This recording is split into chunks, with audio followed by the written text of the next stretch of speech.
అందరికీ నమస్కారం. Welcome to vemulapalliskitchen. ఈ రోజు రెసిపీ వచ్చేసి చాలా హెల్దీ అండ్ టేస్టీ మనందరికీ ఫేవరెట్ రెసిపీ అయిన పాలక్ పన్నీర్. సో పన్నీర్ తో ఎన్ని రెసిపీస్ ఉన్నా సరే, ఎన్ని కొత్త రెసిపీస్ వచ్చినా సరే, పాలక్ పన్నీర్ అనేది మాత్రం the ever green recipe. So దీన్ని చాలా మంది చాలా రకాలుగా చేస్తూ ఉంటారు కదా.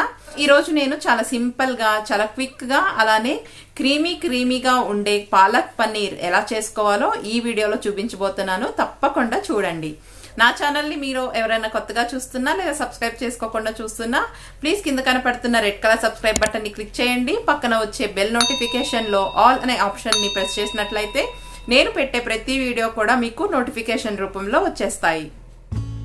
పాలక్ పన్నీర్కి కావాల్సిన పదార్థాలు: పాలాకు 2 కట్టలు, పన్నీరు 200 గ్రాములు, జీలకర్ర 1/2 టీ స్పూన్, సన్నగా తరిగిన పచ్చిమిర్చి 2 లేదా 3, సన్నగా తరిగిన అల్లం 1 టేబుల్ స్పూన్, సన్నగా తరిగిన వెల్లుల్లి 1 టేబుల్ స్పూన్, సన్నగా తరిగిన ఉల్లిపాయ 1, సన్నగా తరిగిన టమాటో 1, ఫ్రెష్ క్రీమ్ 2 లేదా 3 టేబుల్ స్పూన్లు, పసుపు 1/2 టీ స్పూన్, కారం 1 టీ స్పూన్, జీలకర్ర పొడి 1/2 టీ స్పూన్, ధనియాల పొడి 1 teaspoon, garam masala 1 teaspoon, kasuri methi 1 teaspoon, ఉప్పు మీ రుచికి తగినంత, నూనె 2 టీ స్పూన్లు, వెన్న 2 టేబుల్ స్పూన్లు.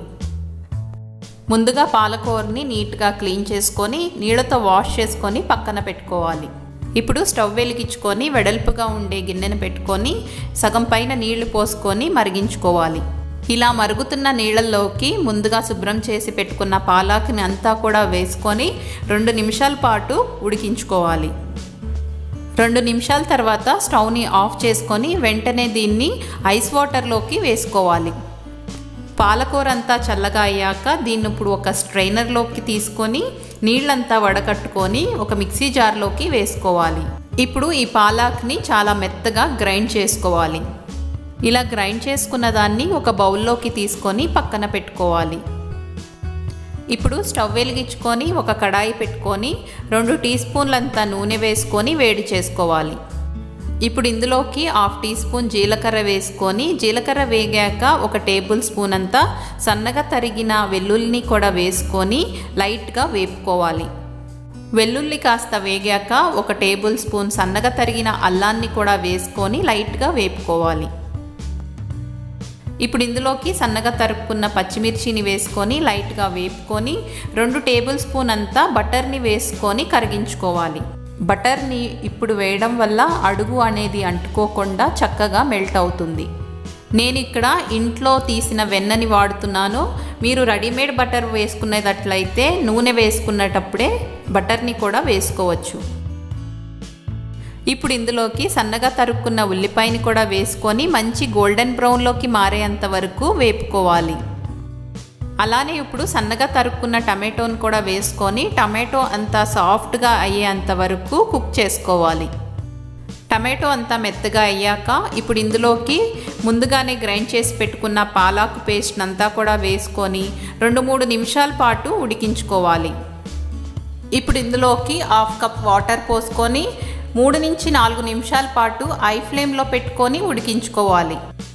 ఇలా ఉడికించుకున్న తర్వాత ఇప్పుడు ఇందులోకి 1/2 టీ స్పూన్ జీలకర్ర పొడి, 1 టీ స్పూన్ ధనియాల పొడి, 1 టీ స్పూన్ కారం, మీ రుచికి తగినంత ఉప్పు, 1/2 టీ స్పూన్ పసుపు, 1 టీ స్పూన్ కసూరి మేతి కూడా వేసుకొని బాగా కలుపుకొని 2 నిమిషాల పాటు ఐ ఫ్లేమ్లో ఉడికించుకోవాలి.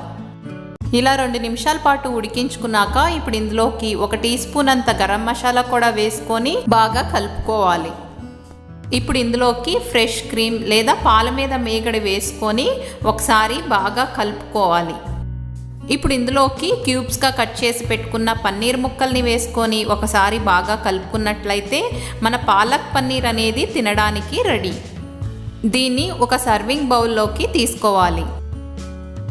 మీ ఇంటికి ఎవరైనా గెస్ట్లు వచ్చినట్లయితే దీని మీద కొంచెం ఫ్రెష్ క్రీమ్ అలానే కొంచెం పన్నీర్ని ఈ విధంగా తురుముకొని గార్నిష్ చేసుకున్నట్లయితే చూడ్డానికి చాలా అందంగా ఉంటుంది. దీని కాంబినేషన్గా వేడివేడిగా రోటీ, నాన్, చపాతీతో పాటు తింటే చాలా బాగుంటుంది.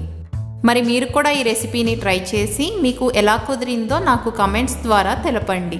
ఈ వీడియో గనుక మీకు నచ్చినట్లయితే ప్లీజ్ లైక్ చేయండి, షేర్ చేయండి, అలానే సబ్స్క్రైబ్ చేసుకోండి. మరొక్క మంచి రెసిపీతో మీ ముందుకు వచ్చేస్తుంది వేములపల్లిస్ కిచెన్. అంతవరకు ధన్యవాదాలు.